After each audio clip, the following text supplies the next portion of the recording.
It is the 4th day of this March 1982 7-day sesshin, and we will continue reading from Zen Mind, Beginner's Mind by Shunryu Suzuki.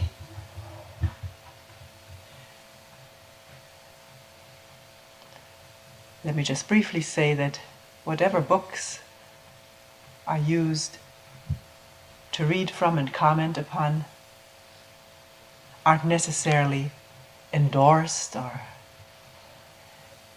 there's none of this. We do need to have something to read from and to comment about. And often paragraphs or sentences are left out because they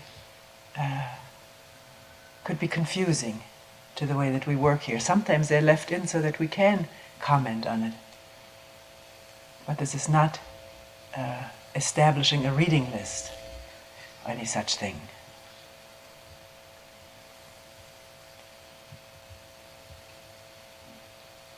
When you read a book, you read it for yourself, critically, seeing whether what is being said, whether you can see that for yourself. You may not, but it may have a ring of truth, so you may leave it in abeyance. Or you may see that this is not so. Don't just take the word of everyone who is called a Roshi or a Zen master or a Zen monk or whatever. You must see for yourself. And if you can't, then give it the benefit of the doubt. Don't throw it out, and don't adopt it unless you understand yourself. Then you need to adopt nothing. This chapter is called Mind Weeds. And one of the leading sentences that is picked out to head the chapter is, you should rather be grateful for the weeds you have in your mind, because eventually they will enrich your practice. We'll comment on this sentence again when it appears in the text. When the alarm rings early in the morning and you get up, I think you do not feel so good. Seems to be unanimity. It is not easy to go and sit. And even after you arrive at the Zendo and begin Zazen, you have to encourage yourself to sit well. Do you encourage yourselves to sit well, or do you just sit? I don't quite know what he means by encourage oneself to sit well, other than that one has an image of what a well sitter is, a good sitter, and then one tries to emulate that. Sort of try to remember what was said in the introduction or what pictures you've seen. By now some people have told us that some of these things aren't really good posture, like this throwing out of the buttocks and the curving in of the small back. One of our members who is a chiropractor says this is not good for the back, rather to fold under the buttocks a little bit and not have this big curvature.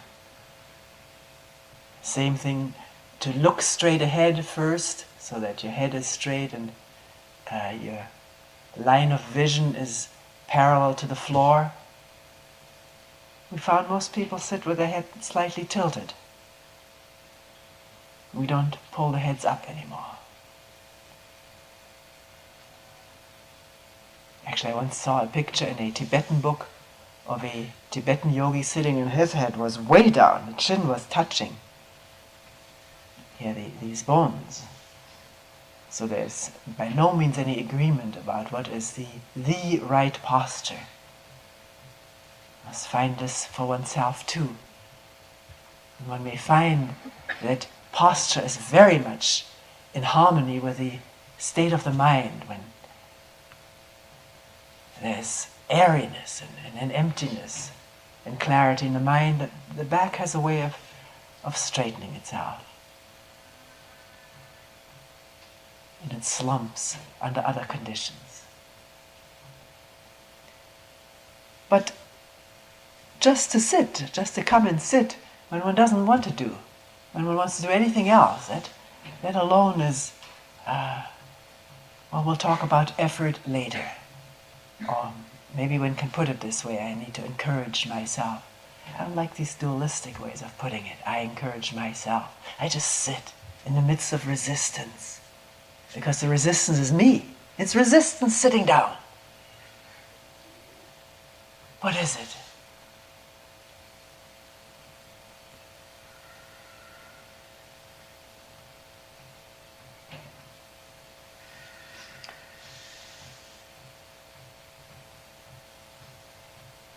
Now, referring back to, I think you do not feel so good, it's not easy to go and sit.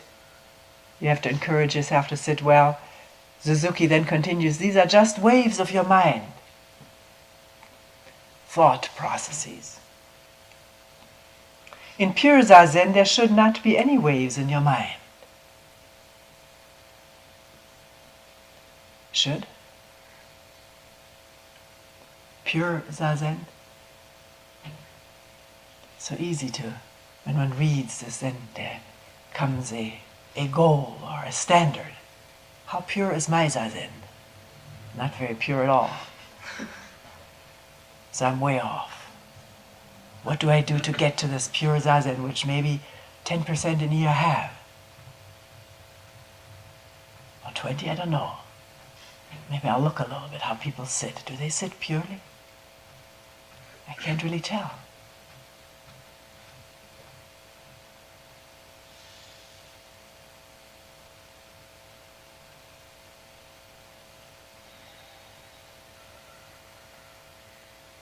While you're sitting, these waves will become smaller and smaller, and your effort will change into some subtle feeling.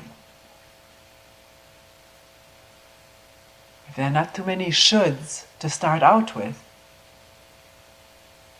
maybe in sitting and questioning, the shoulds are seen as so much waste and conflict, problem, this constant having to compare to what one should be doing.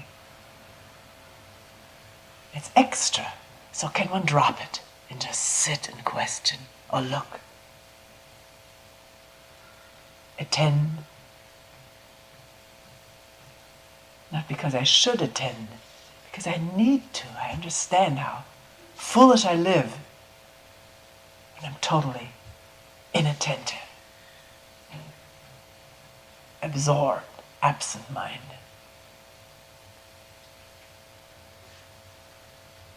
We say, quote, pulling out the weeds, we give nourishment to the plant, unquote. Pulling out the weeds, we give nourishment to the plant. We pull the weeds and bury them near the plant to give it nourishment. So even though you have some difficulty in your practice,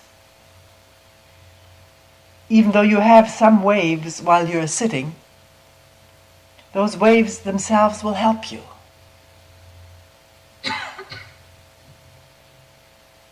So you should not be bothered by your mind. You should rather be grateful for the weeds, because eventually they will enrich your practice.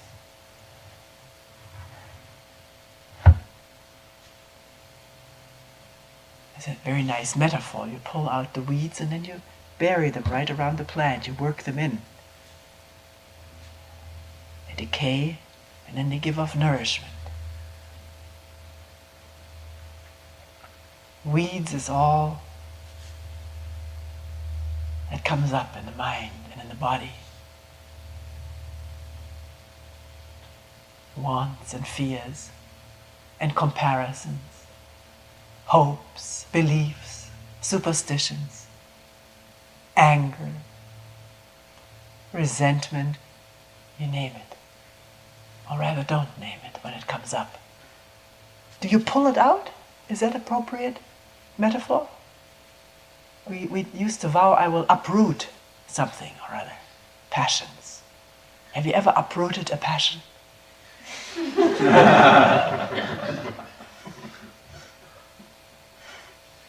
Why should you uproot a passion?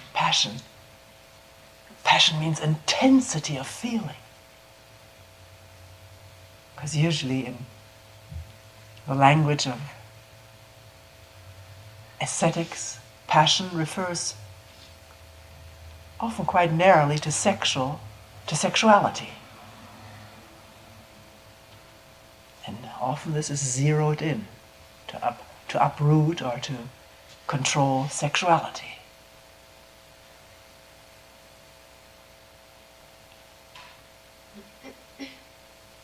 Can you uproot it? Can you pull it out?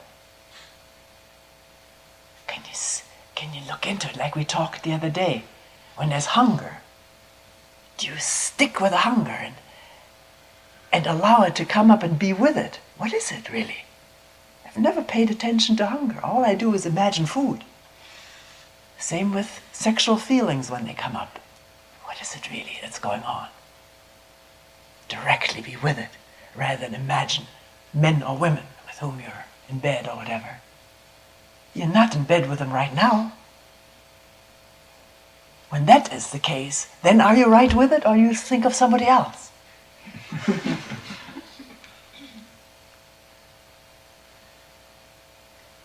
Or what's right or wrong with your partner? Thinking rather than being with the thing itself.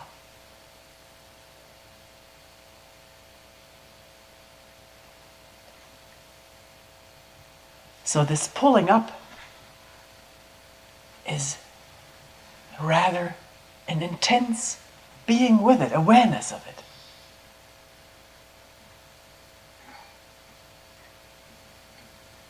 And maybe what was anger or desire or whatever just is this energy of awareness.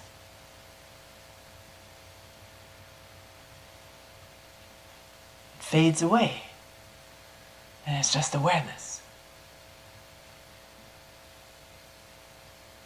Whether you have really pulled it out remains to be seen. It's not a pulling out anyways. It's attention.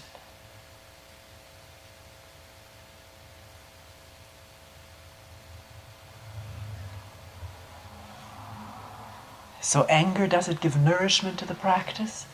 Anger is great. Again, great energy. Does one sort of spin it out in one's mind and add to it by verbalizing about it, the unfairness of it all, and then if one says that, then there's more anger coming up, and how could he do this to me? And then there's more anger. Or anger, what is anger? If I don't add to it or subtract from it, I don't verbalize it, what is this tearing around in oneself? What is it? Attending.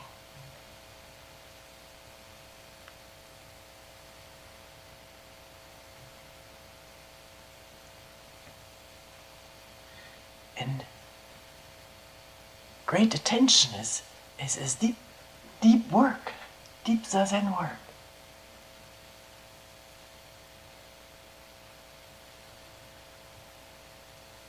Not attention in which one visualizes or imagines or verbalizes, but just being that thing and not being entangled in it, wrapped up in it, blinded by it.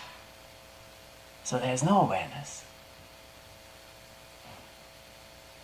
It's impossible.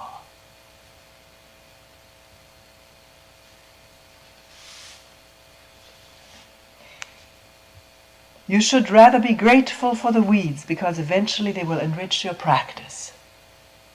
There are two things that could be said about this. We hear so much. You should be grateful for this or that. You really should show gratitude. If I hear it often enough, I will develop a grateful demeanor. And not be quite clear, am I really grateful? Or am I just giving a show of gratefulness? Which can be done. If we're honest with ourselves, we've all done it. What is gratitude?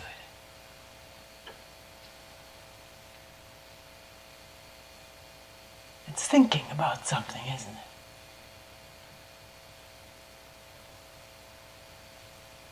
If I hadn't been so angry that time, and hadn't really attended to it, then there wouldn't have been this tremendous spurt of energy or so. For that I'm grateful. At the instant, are you really grateful? Are you working so hard? There's no room for gratitude.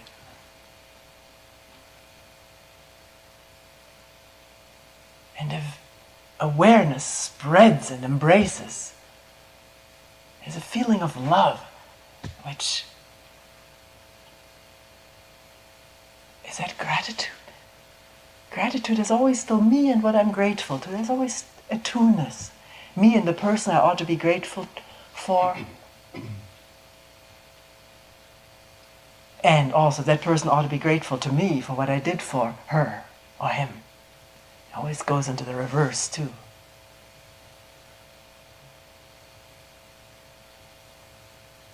Try to find out whether is it a genuine upwelling of gratitude. What it really is. What the character of it is. Is it thinking and imagery and behavior that goes in accordance with what one thinks one should be like? Or is there something utterly spontaneous about it?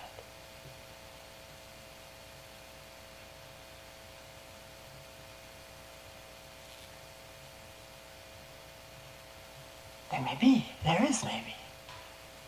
But don't assume it, and don't make yourself be grateful. It's just being hypocritical. If there is no gratitude, then to just mouth it or pretend it is doing violence to oneself and others.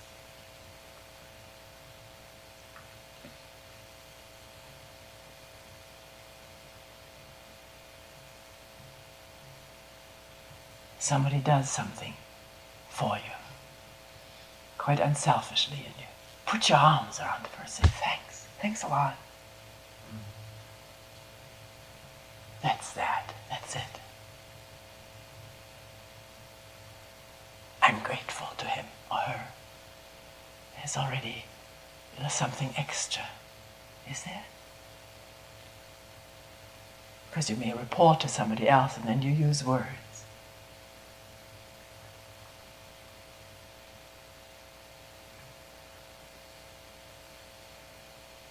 It's true that if Zen work is difficult, there's pain, there's anguish, and we work with this. We don't run away from it. And all of a sudden there's energy and clarity. And that has its own expression, which may not be an effulgence of words. And looking back, you can say, I really am grateful that I had such a hard time. I'm really thankful it wasn't easy for me. There's thinking involved in that.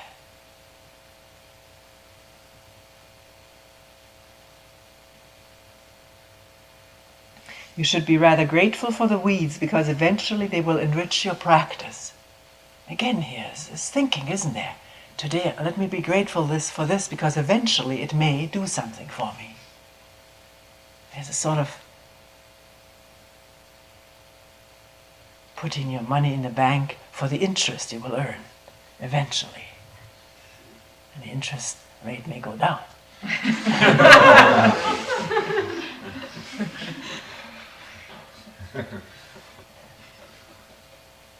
Some people tell me I've done this for years now, but I don't. Anger is still there. So don't have any particular results in mind. Then you're already planting the seeds of discouragement, disappointment. If something doesn't happen that you think will happen if you do this. Just can one do things for their own sake?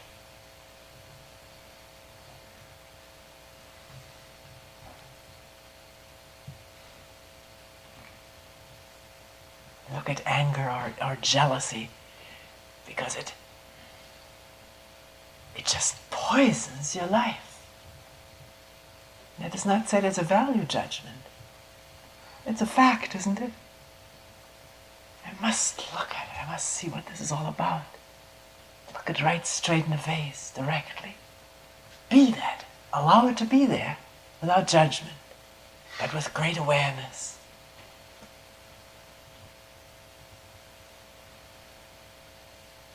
Where does it come from? Not just narrowly right this instant, but if I draw this circle very wide. Not just what she did to me yesterday or today, but what happened before and in between and all along. Right now I'm talking about a more reflective trying to understand jealousy. The other way is when it does come up and burn and ache, then you just be with this ache and burn and not call it jealousy.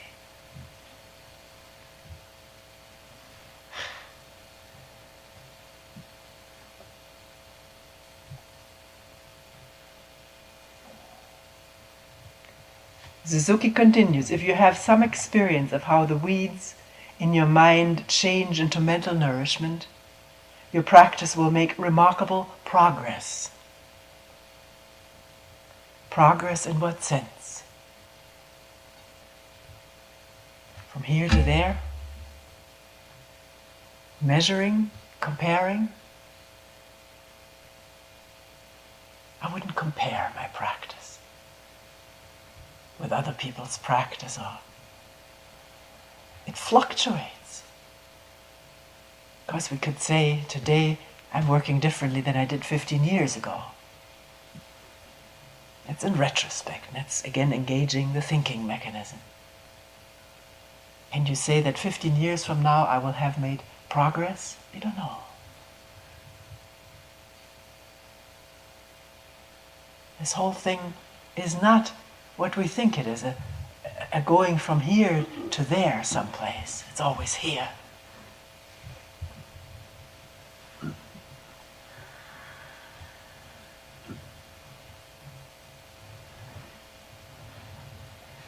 Deepening, all these words are so difficult. That's why it's difficult to talk about all of this, because there's so many other associations with it.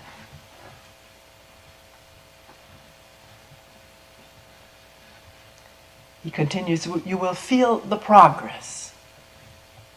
You feel progress when you compare, don't you? With the way it was yesterday. And you may really, like several people report, then a pride comes up. I'm really doing well. And whammo, one's back in the trap. Not that Suzuki says there should be pride. He would never say that. One may feel, yeah, there's a certain level reached now, a certain depth. Who says that? There's still somebody outside evaluating? That's the dual mind.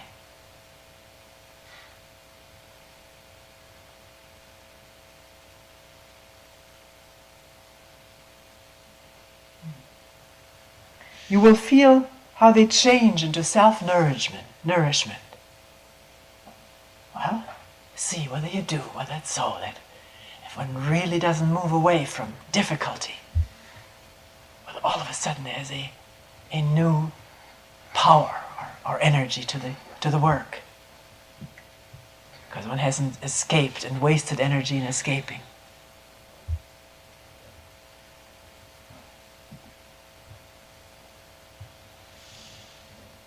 Of course, Suzuki says, it is not so difficult to give some philosophical or psychological interpretation of our practice, but that is not enough. We must have the actual experience of how our weeds change into nourishment. Which means never to complain about one's hardship. It's an error to complain about it. You don't know.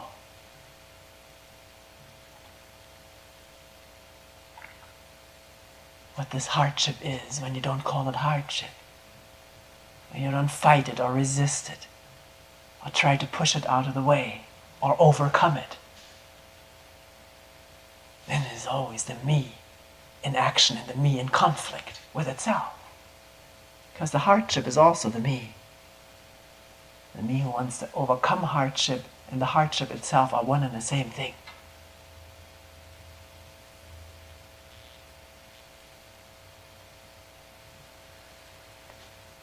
No conflict.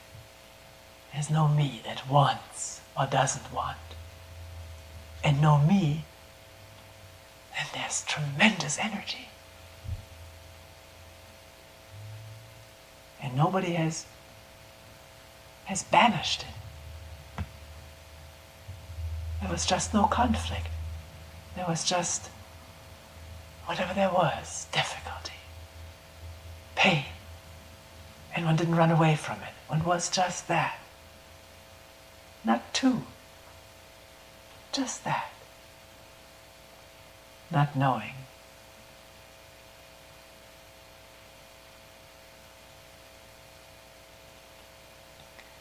Strictly speaking, Suzuki says, any effort we make is not good for our practice because it creates waves in our mind. I must do this, I must do that. Tremendous waves created.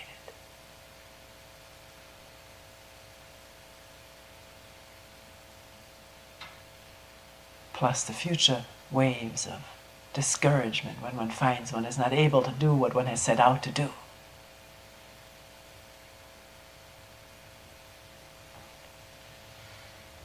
It is impossible, however, says Suzuki, to attain absolute calmness of our mind without any effort. That's a real paradox of thinking, paradox of a dilemma which many people bring up in Dokusan. Should I do no effort? Should I make no effort? Are you asking me what you should do? Of course, the reason you bring it up is I've heard you say effort is just the me, has a motive to it. I want to accomplish this or that. So does this mean no effort, no motive? What is usually said at a time like this is we start where we are, and we have plenty of motives.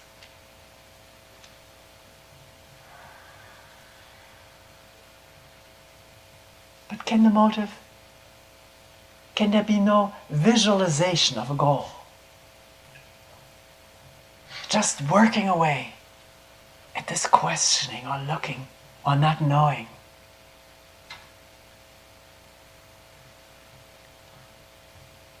Alone to sit when one doesn't want to sit, you could describe as effort. But if you don't sit down, what do you do then?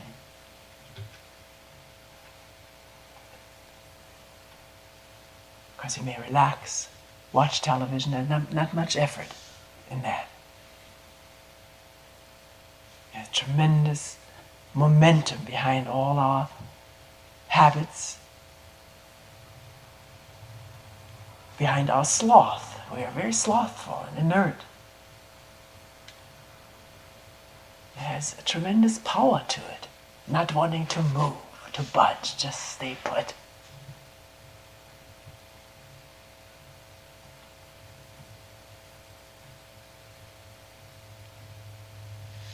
So, just to get up at a moment like this, where there's a tremendous inertia to get up, one doesn't want to get up, one wants to sit. One doesn't want to change anything for fear of what might come up. Just to get up and sit. And be exploratory about it. What is this rock-like inertia?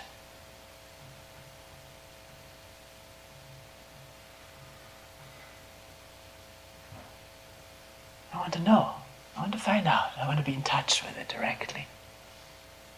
What is it? I didn't say I want to do away with it or overcome it. What is it? It's true, you have to overcome sort of a hump to sit down, to question it. But you may find once you sit, somehow or other the inertia dwindles in the sitting, in the questioning. I don't know why. I don't know why. And it doesn't much matter why. It happens.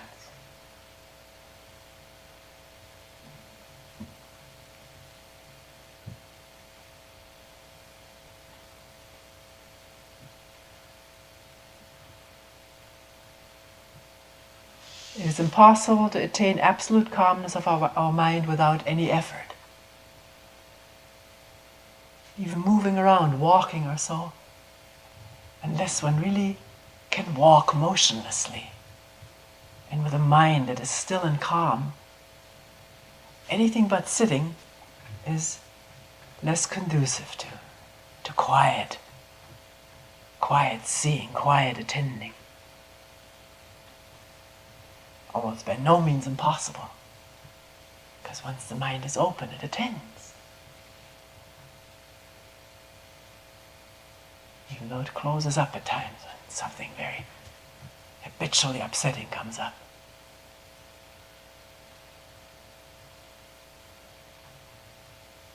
We must make some effort, but we must forget ourselves in the effort we make.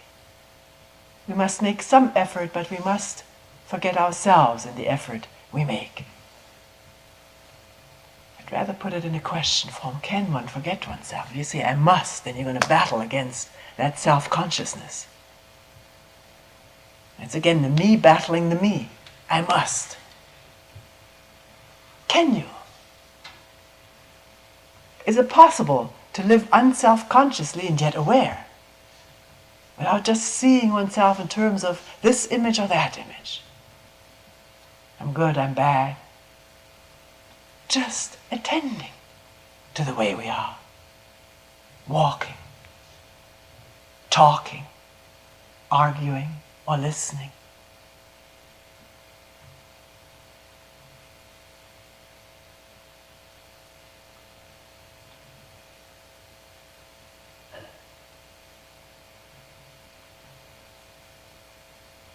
Can one forget oneself in the effort one makes? In the beginning, no.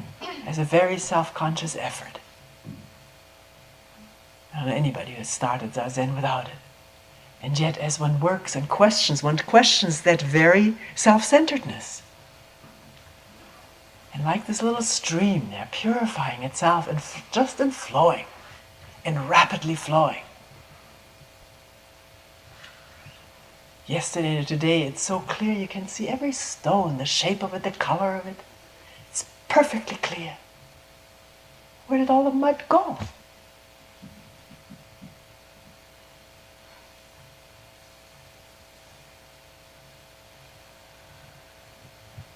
Nobody filtered it. It just settled out by itself.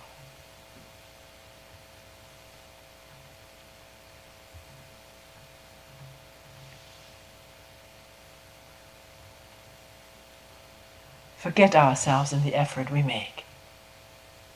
One starts with all kinds of motives, but if motives themselves are detected and questioned,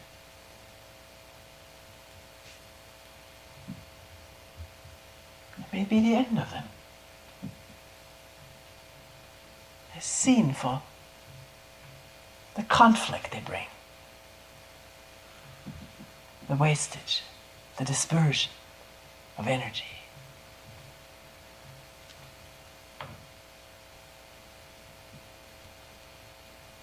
Or they may not. Find out for yourself. Although to constantly think and look, do I have a motive? That itself is a motive. If you don't think about motive, there is none. Although it may lurk someplace unconsciously, one must not assume that because I'm not aware of a motive, there is none. And if there's awareness, it will come into awareness.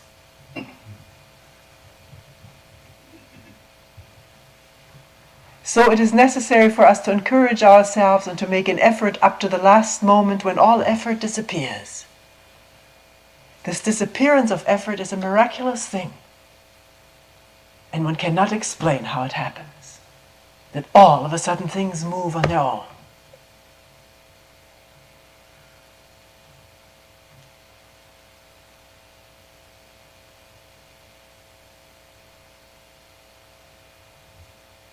Without conflict. Not move pleasantly all the time. That's not the point. But freely, without grating, without friction. You should keep your mind on your breathing until you are not aware of your breathing. Maybe one could underline you and your. You should keep your mind on your breathing until one is not aware of one's breathing. There's just breathing, not me and my breathing. That's a mistaken notion that I have breathing and that this breathing is mine. Whose? I was breathing in the baby before the baby ever thought of me and mine. It was already breathing.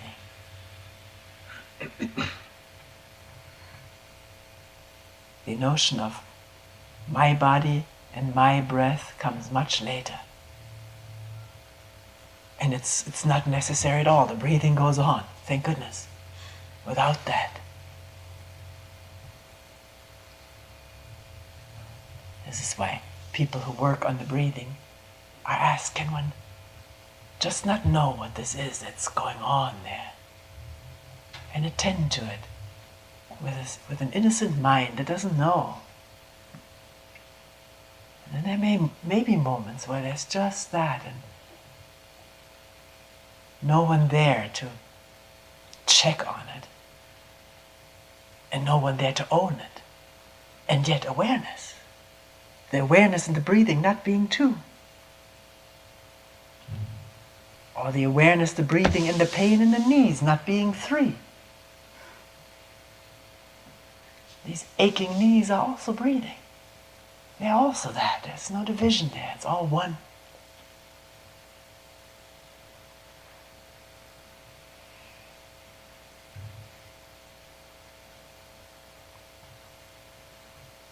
We should try to continue our effort forever, but we should not expect to reach some stage when we will forget all about it.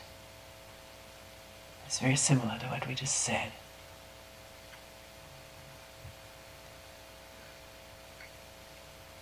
Not try to wait now, when will I forget all about it? I'm still thinking of it. This can go on forever. Forgetting happens when you don't want to forget, or don't will to forget.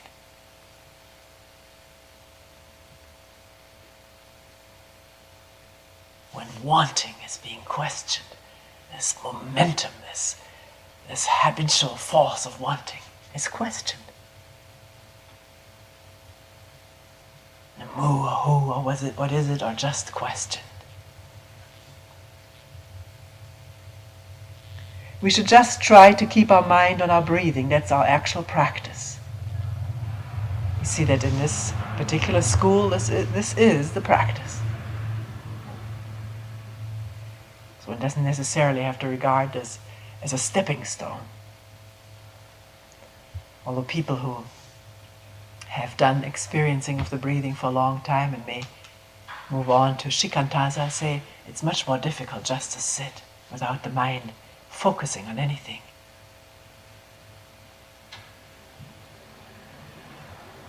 Although the breathing is still there, isn't it? Why isn't that in the awareness?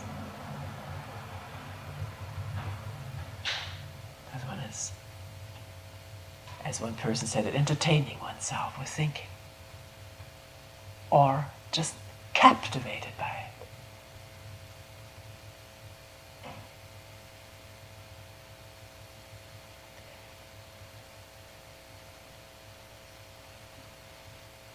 At first the effort you make is quite rough and impure, but by the power of practice the effort will become purer and purer.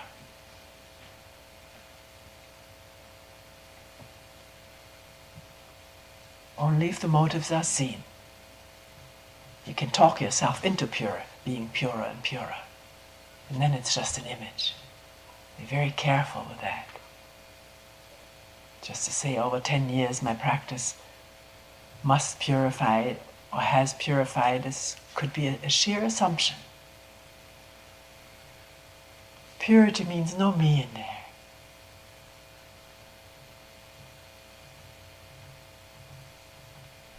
And an awareness to its subtleties. Not just assume there is none, but to be very discerning.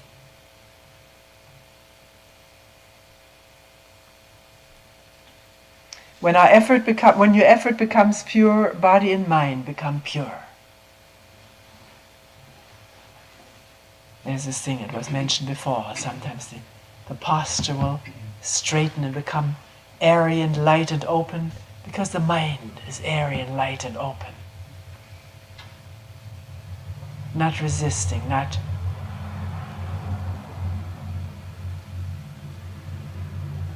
bracing against possible outcomes or possible happenings, but being open to them, vulnerable to them. And the mind also, then the body also has this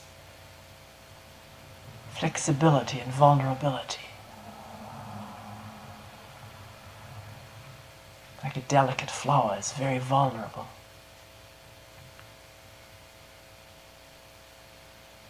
Opens up whether it rains or snows. Of course, some of them close up at night, but some of them stay open.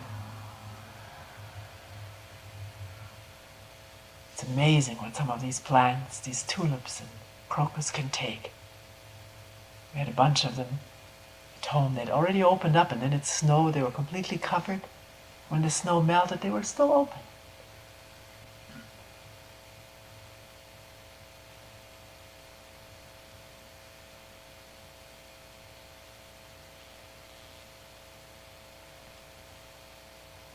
Once you understand our innate power to purify ourselves and our surroundings, you can act properly, and you will learn from those around you, and you will become friendly with others.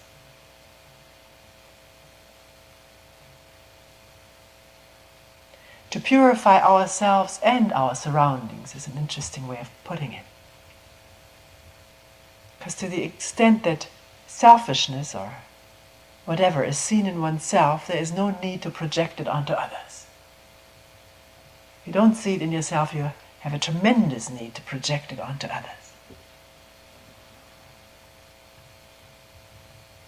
Which doesn't mean that one cannot see objectively selfishness in other people. But is it really objective or is it projected? There's a very fine line between that.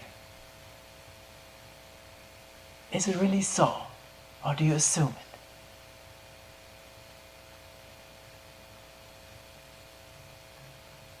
When there's no me dividing and cutting up this mind, then it's very clear. Everyone appears very clearly. And not that one feels a wrath about it or resentment. No, why? You see. And you see the agony and suffering that goes with selfishness, self-centeredness, self-enclosure, the pain of it.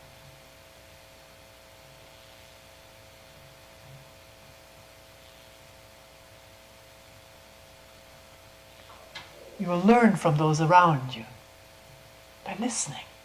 Maybe somebody can tell you something if you listen.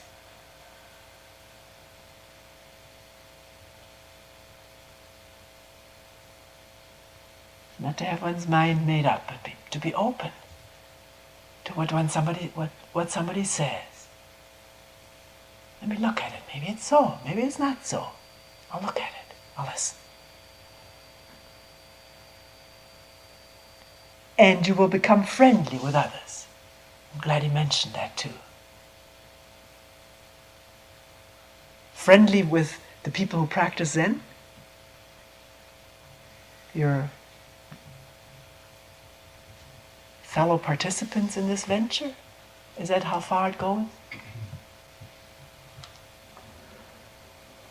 Time and time again I used to hear people say when they moved away from Rochester, oh, it's so hard to make friends. I just so much miss the Sangha. Here I am off to school someplace, but I don't connect with people. They're so different. It's so good to come back to Rochester.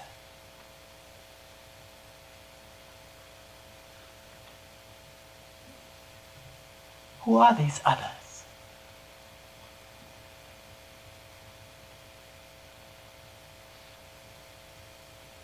How does one see these others? Is there already a comparison there? Standards applied? Expectations of what they should do for one? Engage in the same conversation that oneself is very interested in? Or will one learn from others by listening to somebody completely different, who is not into this thing? Then the mind must be without any compulsion to convince or to proselytize, or to have a line, sort of.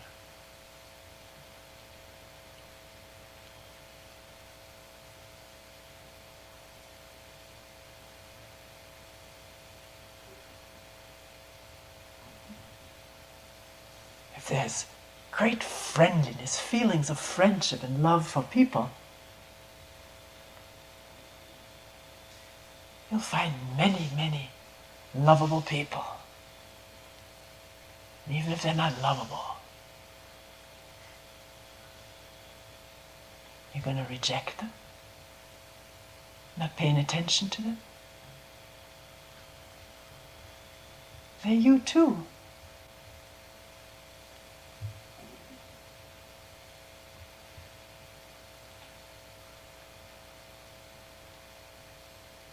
Can one listen and attend at least a little bit to someone who's crotchety?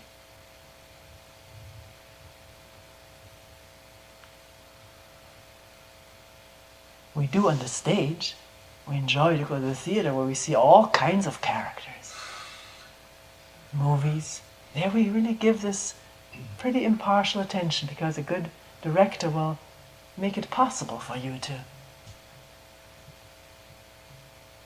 look at the worst character, worse in terms of our conventional morals, in a sympathetic way.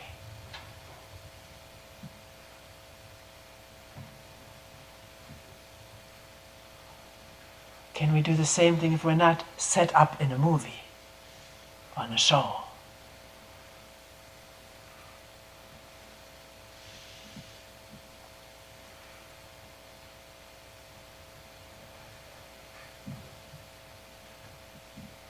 This is the merit of Zen practice, says Suzuki. This, you will become friendly with others. You will learn from those around you. This is the merit of Zen practice. This is Zen practice. To listen and to embrace, not necessarily physically, you may or may not, but to embrace with attention and listening and attending and being with a person. You may not be able to be with a person who talks a blue streak for very long, but while you're there with this person, can you really be with a person?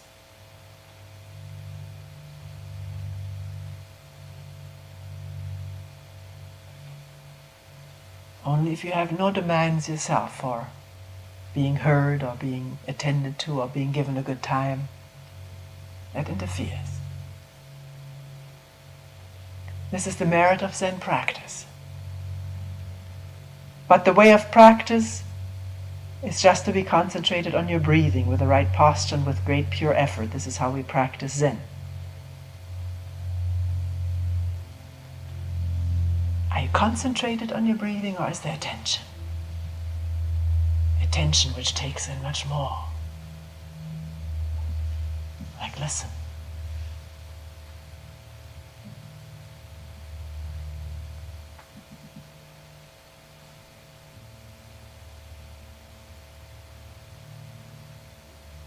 Because in the beginning, it may be sheer impossible to attend to more than one thing at a time.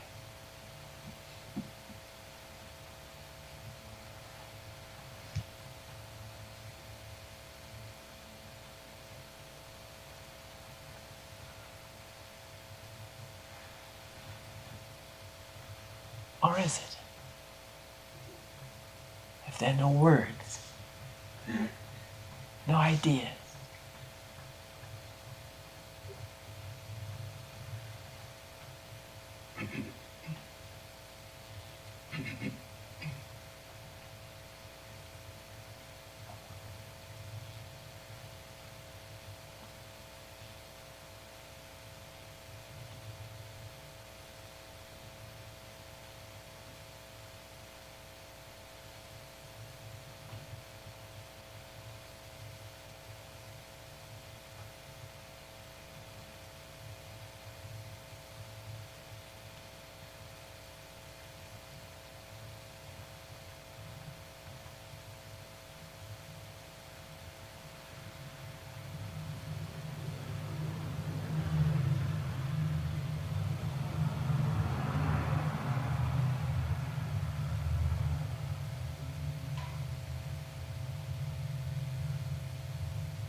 We'll end here for today.